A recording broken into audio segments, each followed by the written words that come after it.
NASA's Artemis Student Challenges, driving innovation that will take us forward to the moon. Providing students across America with unique opportunities to conduct research design that directly contributes to NASA's Artemis mission. Encouraging new thinking and new ideas in space exploration technology. With NASA Student Launch, teams of students build and fly rocket propulsion systems of their own design.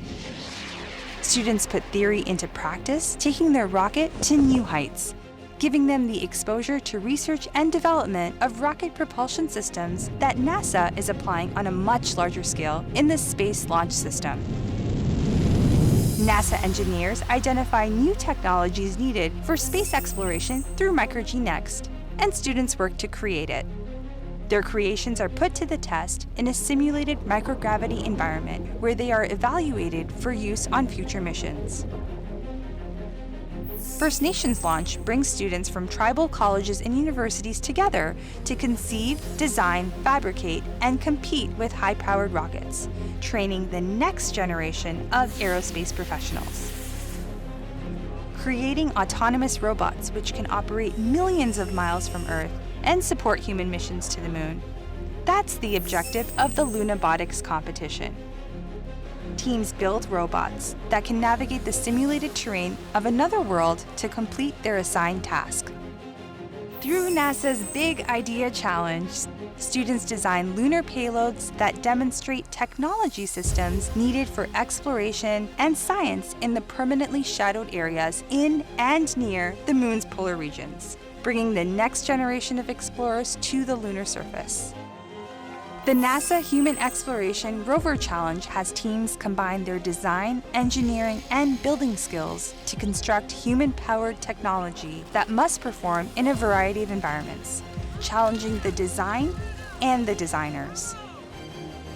The NASA Suits Challenge has students design and build spacesuit information displays all within augmented reality environments. Their inspiration allowing them to influence spacesuit technology in potentially future Artemis missions.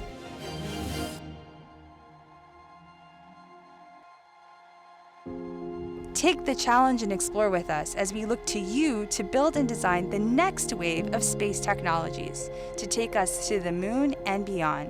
It's the mission of the Artemis generation. Every mission starts somewhere. Why not here? Artemis Student Challenges.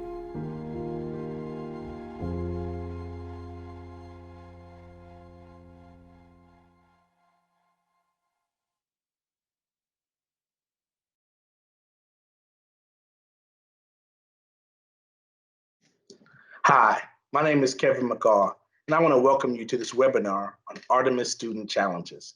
I bring you greetings from NASA's Southeast Regional Office of STEM Engagement. I need to tell you, we are really excited about you being a part of this webinar. NASA has a very clear mission. We are going to put the first woman and the next man on the surface of the moon by 2024. And needless to say, that's very challenging, difficult stuff. We can't do it alone. We need your support. And that includes our minority-serving institutions. Now, I'm a proud graduate of a minority-serving institution. I graduated from Morgan State University, a historically Black college in Baltimore, Maryland. I got a chance to witness firsthand the passion and excellence that's part of the culture of our MSIs. And I can tell you that we need that passion and that excellence in the work that we do at NASA, specifically around the Artemis Student Challenges. So we're really glad that you joined us today, and we might as well just go ahead and jump right on into it. I'm going to turn it over to Ken Bowersox. Ken is the Deputy Associate Administrator in our Human Exploration and Operations Mission Directorate, and we're excited about having him during this webinar. So Ken, I'm going to turn it over to you. Hey, thanks, Kevin, for including me in the program today. I'm really happy today to have a chance to share a story from my experiences flying in space. The Artemis program is a really complicated and difficult effort for humanity to move us from the surface of the Earth out to the moon and beyond. And we're going to have lots of challenges that are going to need a lot of creative solutions as we work to accomplish the goals of the Artemis program. But today I wanted to talk about a smaller problem that I encountered along with my crew on board the International Space Station during the 6th expedition. I was in the airlock with Don Pettit, the other U.S. crew member on the flight. Nikolai Badarin, our Russian crew member, had helped us get in our suits and was kind of supervising the EVA from inside the station. Don and I had prepared for weeks to go outside, and we were really eager to do our first spacewalk together. So after hours and hours of preparation, we're at the point where it's time to open the hatch of the airlock and go outside. And I was the EV1, which is the designated leader for the spacewalk, and it was my job to open the hatch. Well, so I reached down, I grabbed the fixed handle on the hatch, and then I grabbed the rotating handle on the hatch with my other hand, and I started to rotate it.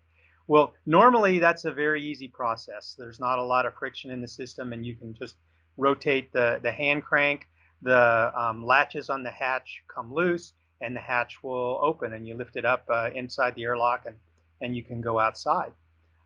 But as I moved about a third of the way of the travel on the rotating handle, it stopped and I couldn't move it anymore. And I thought, oh no, you got to be kidding me. This can't be happening. We want to go outside today. We don't want to be stuck inside the airlock. So I started moving on the handle. I tried to push it harder. I tried to shake it. I tried lots of different things. I pushed on the handle so hard that Don up in the other end of the airlock was watching and said, Ken, be careful. Don't break it. Don't break it. If we break the handle, we'll never get outside, which I appreciated that advice. But I was starting to get kind of tired, and Don said, hey, try just shaking the hatch up and down with the fixed handle at the same time that you're rotating the moving handle. So I tried that, but like I said, I had been working on it a while, and I was getting tired, and I thought, I want to do this myself, but I think it's time to ask for some help. And so I said, Don, hey, why don't you come down here and try this? So, sometimes fresh hands, a fresh brain can solve a problem. When another person's been attacking it for a while, you just need to bring in a different person to look at it. So Don moved around in the airlock and came down to the hatch and grabbed the big yellow fixed handle and grabbed the rotating handle. And he just shook that hatch like crazy, up and down and banging on the handle. I thought, man, you're worried about me breaking it. I'm worried about you breaking it. But boom, all of a sudden the rotating handle moved and the latches came loose and we were able to open the hatch. So by giving up my chance to be the one that opened the hatch and having Don come and help me, our team was successful and we were able to get outside and complete our spacewalk. And I'll never forget Don. I wasn't completely sure how excited he was to go outside until I saw him attack that hatch. I've never seen a person move quickly in so many directions at the same time. And he was able to get the handle to move. And what we figured out once the hatch was open was that there was a loop of fabric on a cover outside the hatch, and that loop of fabric was catching on the handle outside of the airlock hatch, preventing it from moving through its full travel to release the latches. So we made sure we cut that loop away on the external cover of the airlock, and now whenever I see crews come in the airlock, I can see where that little flap of material used to be, and it reminds me of what happened when Don and I were there, and always makes me smile. So I hope all of you enjoyed that story, and I hope you'll remember it as you're working with your teams, because sometimes you're going to want to do things yourself, and you'll actually get more if you involve and include the other members of your team. Sometimes it's a little extra work. Sometimes you have to put your pride aside to let other people express their ideas and come up with ideas that might be better than yours. But if you do that, your team has a lot better chance of being successful. Well, and that's all I've got for today. Back to you, Kevin. Let's jump right into our conversation. I want to first introduce Tori Johnson. Tori is the program manager for NASA's Minority University Research Education Project, or MUREP, as we call it. Tori, you remember, you and I have talked over the years about the importance of minority serving institutions, the role that they play. Can you share a little bit about your thoughts in terms of MSIs and how they play a role in Artemis Challenges? Sure, Kevin. Thanks for having me today. It's really important that folks remember that the role of MURAP is to focus on increasing the number of underrepresented and underserved communities in STEM.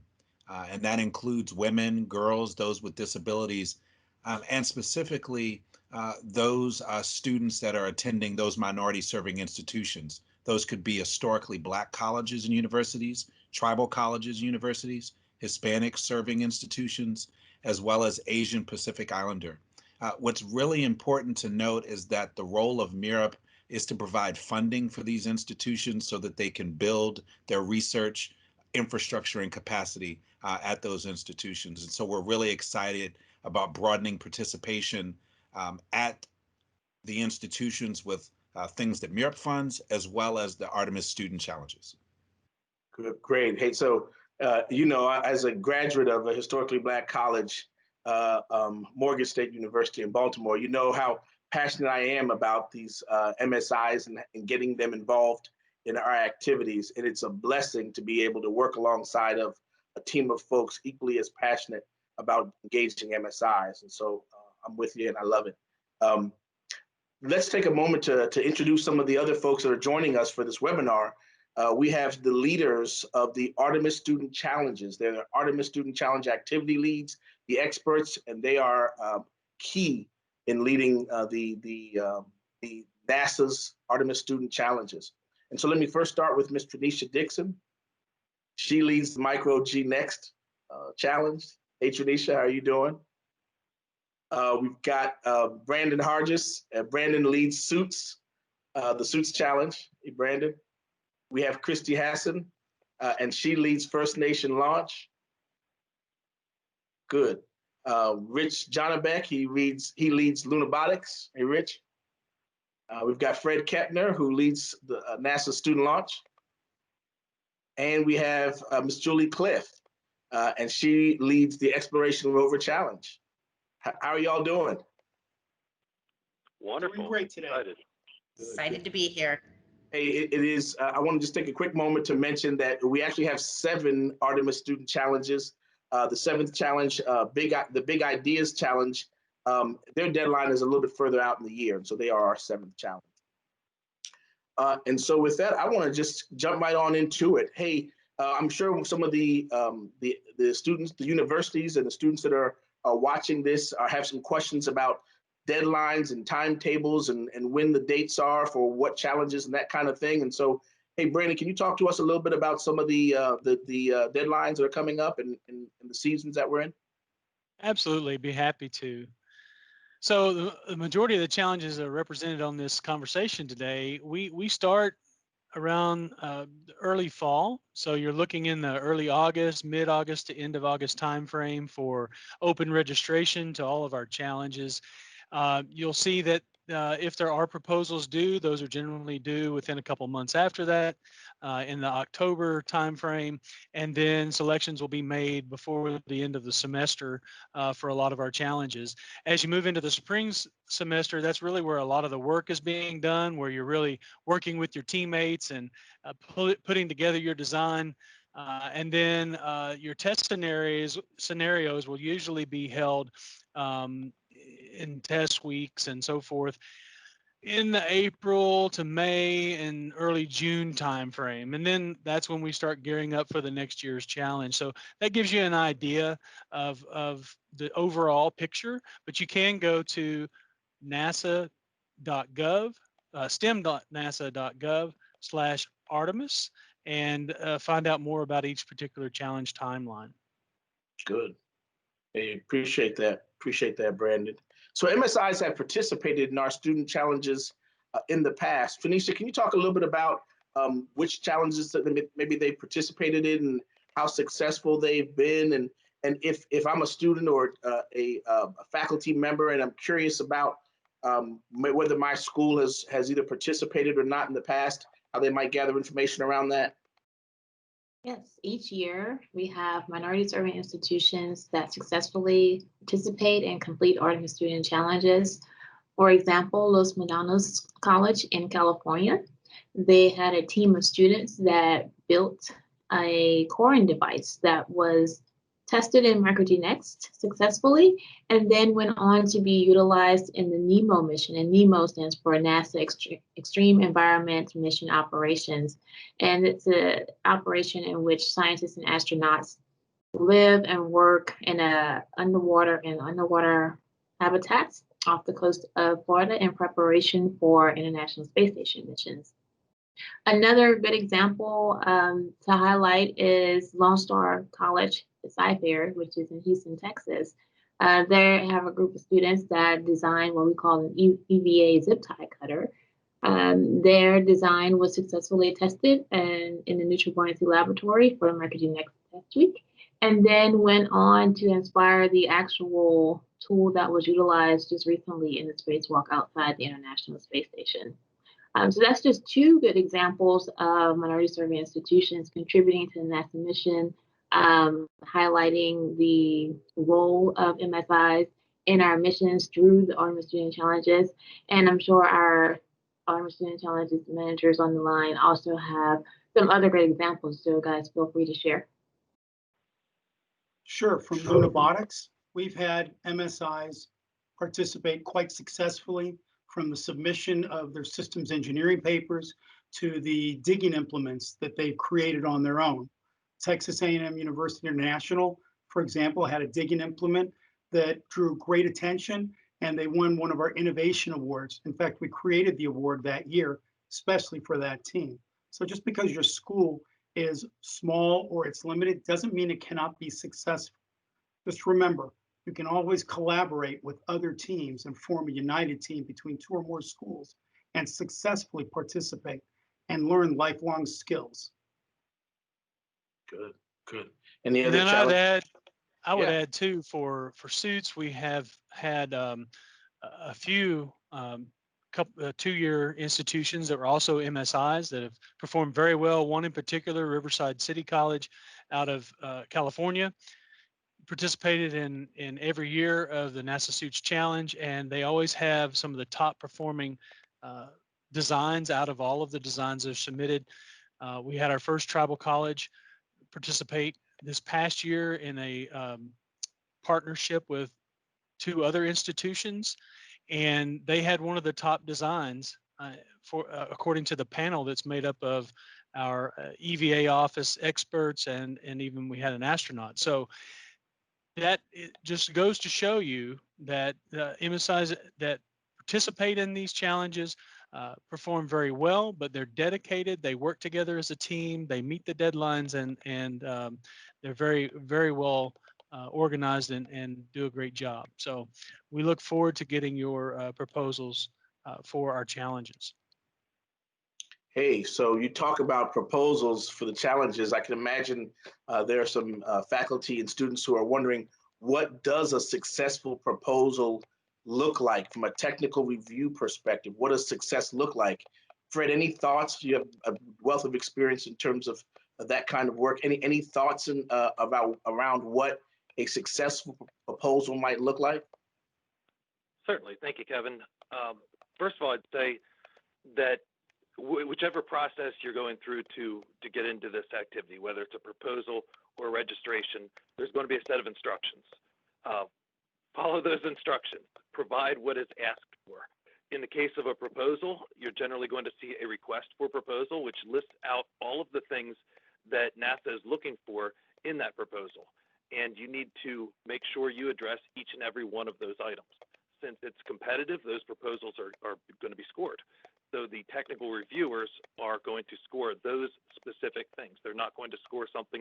I think one of the things that you're looking for is that they read the complete guidebook, the complete set of rubrics, and then rigorously follow them, because they need to answer the questions we are asking of them, and not to stray off, and to stay focused on exactly what's required of the project and the mission we're trying to support.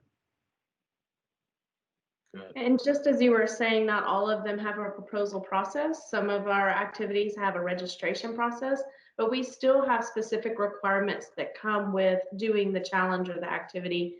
So be sure, as both Rich and Fred had mentioned, to make sure to look at those and make sure you're following exactly what's being asked of you. Yeah. Okay, so good point. So we talked a little bit about the proposals and what success looks like from a technical review perspective, but what about some of the skills that this Artemis generation needs? What about some of the important skills that the Artemis generation needs to help move the agency forward and help be successful in some of these Artemis student challenges? Julie, some thoughts on some important skills? Yeah, so I think first and foremost, curiosity, just that interest in learning, interest and desire to try to figure things out, have that passion to want to succeed in that area. Also being flexible, being able to communicate those ideas. So a lot of times we have really good ideas, but you also have to be able to communicate those as you go through. Does anybody else have any other skills they'd like to mention? I would add teamwork. Teamwork is huge. Everything we do at NASA, we do in teams of teams of teams of teams to get the mission accomplished. And so ensuring that you're able to work in a team and that team environment, you can be a productive part of that environment. Hey, I'm going to ask Tori, any thoughts in terms of important skills you see critical in the Artemis generation? Sure, thanks, Kevin. One of the key points is just bringing your authentic self. And coupled with that, we've heard about communication and teamwork, but understanding that you can't go it alone. And so you want to bring innovation and curiosity. You want to understand how to bring what may be your classmates or contemporaries into the fold, individuals that may or may not have the same experiences that you have preparing for the given challenge that you're working on, but maybe bringing somebody else to the table that may find this as a new opportunity. And so you can become an ambassador just by the way that you invite other people so that their voices are heard, so that the diversity of thought is welcomed in the challenge. Generally, when you have more thought, you have greater results. So I think that's another way that everyone can participate and bring uniqueness to the challenge. Yeah. And I'd like to add to that also. For FNL, in years past, we had a student who was majoring in business, and her dream was to take over her father's business. Well, she got involved in FNL, and then she switched her major to engineering. So it is exactly what Tori was saying, a different perspective. So when she came to the FNL team, she brought a different perspective to the team, and it did end up changing her major. Or like in my case, my background is in business. I'm not a STEM, it's not a STEM background. But so just bringing a different perspective is what's important, and it really is what NASA needs. Love it, love it. You hit on something there. You talked about the diversity of skills, and you even included some diversity in terms of career paths. That every student doesn't come to NASA by way of aeronautical engineering or mechanical engineering, but we have folks from many different disciplines. I love that. Hey, so if you all could share one single piece of advice for faculty, students, in terms of their involvement, engagement in student challenges, what would be your single piece of advice? I'm going to kick us off with, let's start with Rich. Rich, what are your thoughts on that? I guess I would say is don't limit yourself. And for goodness sake, don't let anyone else limit you. You're the best judge of who you are and what you want to be. We're brought up, go to school, graduate from high school, go to college, get a job, start a family, save money for vacations, maybe a college fund, but there's so much more to life than that. There may be a passion inside of you that you don't realize yet. So when you're looking at things, don't sit there and wonder, should I, satisfy, the needs of my family or somebody else? Look at what you want. The world that's around us is made up of things that you look at every day but don't think twice about that are STEM related, from the planes that you fly in on travel to the cars, your laptop computer. And the one thing to take away is that all these things that make up this life were dreamed, designed, and built by boys and girls no smarter than you. It's not like we're super geniuses, but we're passionate about what we want to do. about how we want to change things. And the world needs a lot of help right now, and you can be part of that solution. So don't limit yourself. You may find out that you're going to discover or invent something that, as a spinoff, affects somebody else on the other side of the planet. You know, you'll never meet them and they'll never know your name, but our species is better because of what you did. So don't limit yourself. Keep overreaching. Good. Great advice. Some other advice from some of our webinar from our group. Other advice? I would add to that, and what Rich said, and playing off of it, is that in not limiting yourself, take advantage of those opportunities that present themselves to you. A great place to look is intern.nasa.gov. And I mention that because we have had interns working with NASA Suits Challenge since its very beginning, since its inception. And they've played a big role in creating the technical requirements that we ask our student teams to meet. And as an example, one of our technical leads today, she started out as an intern working on the NASA Suits Challenge in the very first year. She went on to become a Pathways student and was working with us and working with the spacesuit informatics branch. And today she's now a civil servant, engineer working in the informatics branch that works with the lighting and cameras with the suit and the helmet, and designing a system for augmented reality to be used in the suit in the future. And that's what our challenge is about. She works as a technical lead with us. And so internships is an opportunity for you, whether it's with NASA, with another industry or corporation. Take that opportunity. I can't express enough how it's not time wasted. You gain experience, it's going to go well with your education, and then provide a great foundation for you as you go out into the career world. Good. Thank you, Brandon. Some more advice. Any thoughts? Kevin, I would just add, just moving forward off of Brandon's thoughts and some of the others, that you have an opportunity to take a leap of faith. You can move beyond what you currently know and do.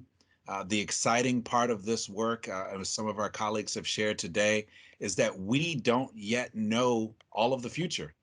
So you have the opportunity to go beyond yourself, pull in others from your class or from your career path, and go beyond. Test the limits, innovate, be curious, and just give yourself an opportunity to think literally out of this world. Good. Good. Anyone else?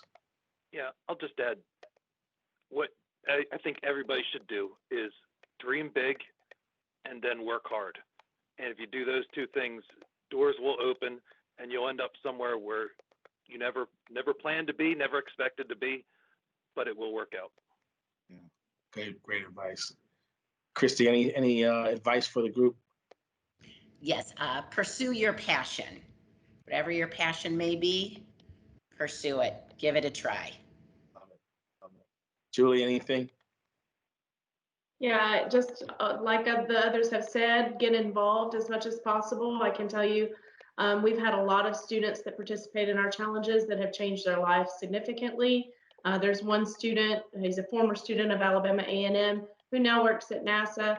He, during the interview, knew what a flight readiness review was because he participated in student launch, and he was hired there on the spot because of that.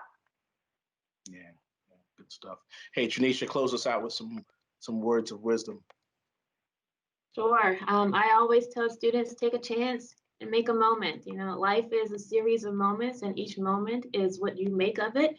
So in each moment, take a look around you, use the resources you have available to you. That moment might be a pivotal point in your life. It may totally change the trajectory of your life. So make a moment. Love it. Hey, I want to thank all of you all for taking some time to participate in this. As I shared earlier, these are the experts. These are the ones that pull these engagements together. And you guys are amazing. Great advice. Thank you so much for joining. Hey, I want to just take a quick moment to talk a little bit to the MSI students, faculty that are considering these Artemis Student Challenges. If you didn't know already, if you couldn't tell from all the things that we've shared with you today, now you know. We need you. We need you. We need you to be a part of this team, a part of this mission. So NASA's vision and their mission is very clear. We are going into deep space. We're going to put the first woman and the next man on the surface of the moon by 2024. We're going to travel from the moon onto Mars. We're going to deep space. We're going far, and we can't do it without you. It's you that will be taking us there. The Artemis generation is who will be taking us into deep space. And we're going to go further than we've ever gone before. And we're going to go that far because we're going to do it together, and you will be leading the way. And so this is just one of the many opportunities that we'll have to have conversations with you, talk to you about the vision. But I want to make sure that you understand there's an ask here. We need you to be a part of this effort. Our minority serving institutions are a critical component. People are passionate about involving and engaging MSIs in NASA's work. The Artemis Student Challenges is a great way to do it. And so we need you and we want you on this team. And we want to make sure that you take away, if nothing else, that we need you in this effort. And so this is the beginning, as I said, or just one of the many opportunities to have conversations around the work that we're doing and your involvement in it. You've heard from NASA leaders. You've heard from the activity managers who run these engagements. And now you know that you can help shape the future of space exploration. So I want to encourage you to continue the conversation. Learn more about what we do at stem.nasa.gov/Artemis. Thank you for joining us. We look forward to partnering with you. Thanks.